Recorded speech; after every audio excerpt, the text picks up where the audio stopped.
ভারতে ধর্মীয় সংখ্যালঘুদের জন্য এসেছে বড় স্বস্তির খবর।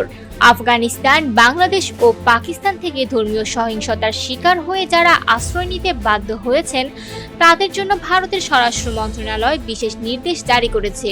নতুন নির্দেশনা অনুযায়ী হিন্দু, শিখ, বৌদ্ধ, জৈন, পার্সি ও খ্রিস্টান সম্প্রদায়ের মানুষরা যদি 2024 সালের 31 ডিসেম্বরের মধ্যে ভারতে প্রবেশ করে থাকেন তাহলে তাদের আর পাসপোর্ট বা ভ্রমণ নথি দেখানোর প্রয়োজন নেই। এমনকি কোনো প্রকার ঝামেলা ছাড়াই তারা এখন দেশটিতে বৈধভাবে থাকতে পারবেন।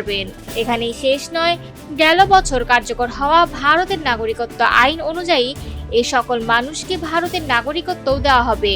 অর্থাৎ যারা এতদিন অবৈধ অভিবাসী হিসেবে অনিশ্চয়তায় দিন কাটাচ্ছিলেন তাদের জন্য এটি এক নতুন অধ্যায়।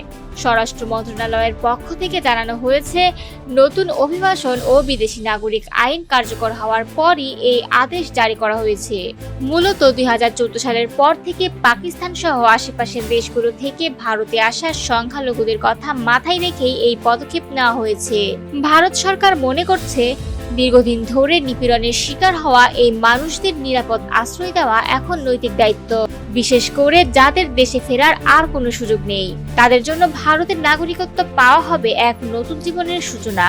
রাজনৈতিক বিশ্লেষকরা বলছেন, এই সিদ্ধান্ত ভারতের সংখ্যালঘু নীতিতে এক গুরুত্বপূর্ণ মোড়। পাশাপাশি সীমান্তবর্তী অঞ্চলগুলোতে যেসব মানুষ বছরের পর বছর ধরে অস্থায়ীভাবে বসবাস করছিলেন তাদের জন্য এটি হবে স্থায়ী সমাধান।